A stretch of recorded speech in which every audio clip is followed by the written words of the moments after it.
Thank you very much, Mark. Let me first, of course, thank you for inviting me once again to one of your conferences, to my old friend, Governor Chang Yong Rhee, and the Ministry of Finance and the KDI for organizing this and inviting me. I must say that since I retired from the Reserve Bank of India almost 15 years ago, it is seldom that I've been in the tribe of central bankers. And if you belong to the tribe of central bankers, you feel very comforted when you're in the tribe. So this has been a very comforting conference. Let me also recognize my old friend, former Prime Minister Un Chan Chung, who's honored us by his presence. We got our PhDs in the same year, I think in 1976 or 77. So it's a real honor to be here with you, Prime Minister. Now, let me start by saying that Jacob has mentioned a number of times that he was present at the 40th anniversary of the Bretton Woods institutions. Masood said he was there the 50th. I was actually there at the Bretton Woods conference. Do I look that old? So it was actually I was there in ex officio position that I was economic advisor to the government of India from 1988 to 1976. The first economic advisor in that position was a Britisher called Colonel Gregory. I don't know how Colonel Gregory became an economist, but he's very well known actually. And he represented British India at Bretton Woods. So that's how I was there. So I've won over you, Jacob, and also Masood, that I was there much before you at the Bretton Woods. Now, I was supposed to talk about emerging market resilience, but I won't, because that's too boring now after these very wise statements by Hyun Shin, Jacob, and Andrew Sheng, my friend Andrew Sheng. So I'll give you, so they were sort of flying somewhere here, not even 30,000, 60,000 feet high. So I'll come down to the trenches. First, Andrew talked about big changes that are taking place, and that how the world is very different now from what it was at the time of Bretton Woods, 1944. One really big change that is happening, and the way I often put it is that the center of gravity of the global economy is in the process of moving from the North Atlantic to somewhere in the Indian Ocean, somewhere between Indian Ocean and Pacific, but perhaps somewhere in Indian Ocean. And this is a huge shift which the world is not coping with. For example, everyone mentions the global financial crisis. I'm glad that my friend Claudio said great financial crisis, a little better than global, because what they don't realize is that North Atlantic isn't the globe. It was a North Atlantic financial crisis because, to my knowledge, not one financial institution failed in either Latin America, even Latin America, certainly not in Asia, and to my knowledge, not in Africa either. It was a purely North Atlantic crisis. That just reflects the point I'm making, that the North Atlantic has not realized that the world does not end at the end of Europe. The last shift of power took place about 50 years, about 80, 90 years ago, actually about more than 100 years ago. It started about more than 100 years ago, from the UK as the hegemon to the US as the hegemon. But that transfer, that process took 50 years and 2 world wars. And this is something, again, Andrew kind of talked about in terms of the disturbances. So now there is a process of change going on between the US and China. And from whatever projections that exist, despite the slowdown in Chinese growth, Chinese GDP at market exchange rates will equal or exceed the United States within the next 5, 7, 10 years. So this is a huge change. Whereas the relative power in the global, in the Bretton Woods institutions and other MDBs still reflects the 1944 power structure. Um, just looking at the IMF, the last quota reallocation was done in 2016, but that was based on 2008 data.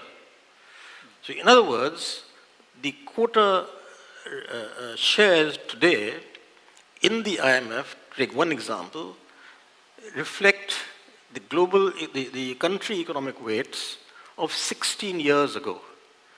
It is during this time that these huge changes have taken place. Last year, there was a big expansion of the quota of 50%, but they preserved the current share, they preserved the current proportionate shares, which just again reflects the reluctance of the North Atlantic to figure out that the world doesn't just consist of them. So given that this 50% increase took place, one thing we must recognize, there's built-in hysteresis in the quota allocation in the IMF, which is that the new allocation is only on the increment of the expansion of the quota. So that the existing quotas remain in absolute terms, and the reallocation is only on the increment. So now that we've done the 50% increase in the quotas, next time it'll be even more difficult to change overall relative shares. And that once again reflects the reluctance of the West to understand that they're not the only game in town. The problem that this raises, I'm not just being rhetorical, the problem that this causes in the world is of credibility of these institutions in the world. What is the consequence? It's sort of like a kid saying, if you won't share your toys with me, I'll go off with my own. I'll buy my own. So that's what the world is saying, as reflected in various regional financial arrangements, whether it's Chiang Mai. Europe has almost declared independence from the IMF with the volume of the ESM, which almost is not very far from the magnitude of funds with the IMF. Yet they won't give up their power in the IMF, despite the fact that they've declared independence through the ESM. Similarly, the founding of the New Development Bank by the BRICS, the Asian Infrastructure Bank, of course, and so on, and others. So what is happening really is that with the reluctance of the 1944 powers to share governance in the world, and as Andrew said, look, we are much more interconnected. You can't avoid China. Big difference between the Cold War and now. Because in the Cold War time, the Soviet system and socialist republics were not integrated economically at all.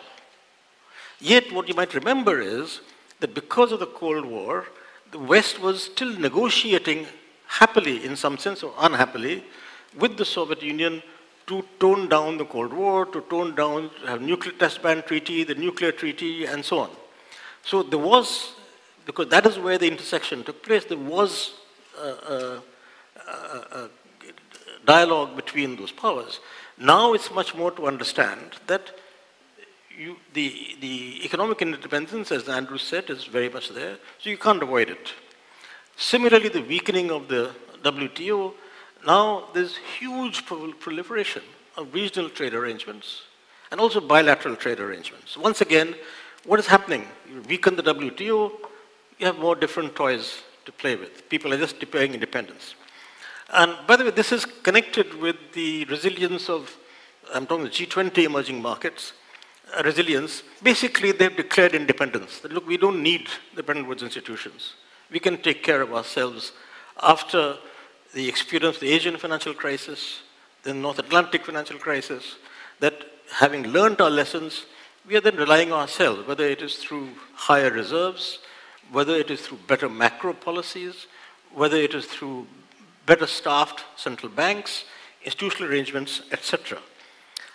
Now, 10 years ago or so, I was on the board of the IMF, 2012 to 15, there was some degree of optimism in terms of global rearrangements of governance and economic power.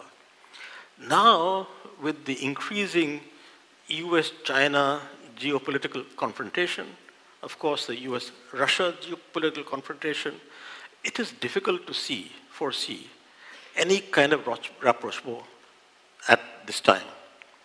However, Again, as Andrew said, as you can see, I'm a follower of Andrew for a long time. We've been good friends for ages. And I've always listened to him very carefully and then remember what he said, that there is no choice for the world. If we are to progress, and this is from emerging markets, developing countries, if these two giants fight, we've had it. So it's in our interest to, again, promote multilateralism and somehow find some solutions. There's only one way. The US and China have to find a way to live together, to come to some agreements. As far as, say, the governance is concerned in the international institutions, the Bretton Woods institutions, it seems to me that, say, to take again the example of the IMF, which I know best, that there should be an agreement that the US retains veto power, that is over 15% of the quota shares, but increase China and other emerging markets according to the economic weights, but US retains its veto power. And to some extent, it seems to me that there is a possibility of some rapprochement like this, but there has to be a shared objective of wanting to live together for the sake of the world, whether it's for climate change issues, whether it's for trade, for economic growth, economic progress, etc.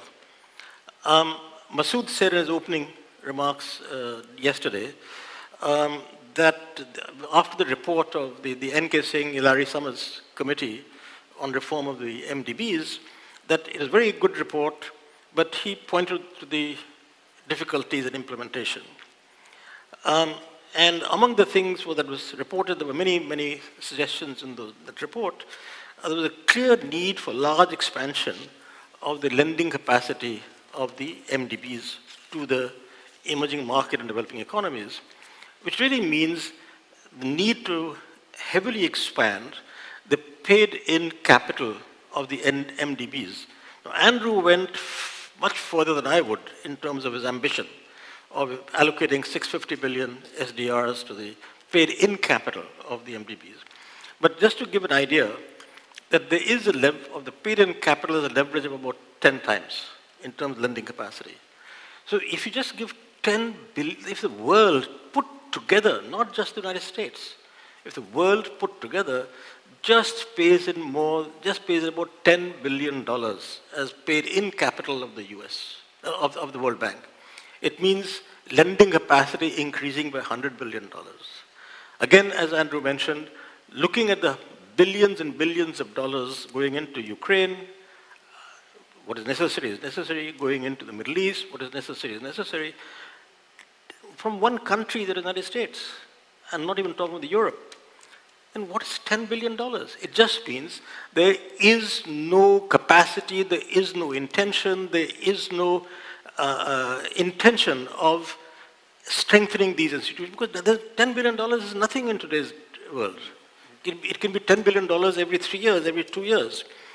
And it's absolutely essential, given the needs for climate change, huge infrastructure development still to take place in many developing countries, certainly in Africa, industrial development.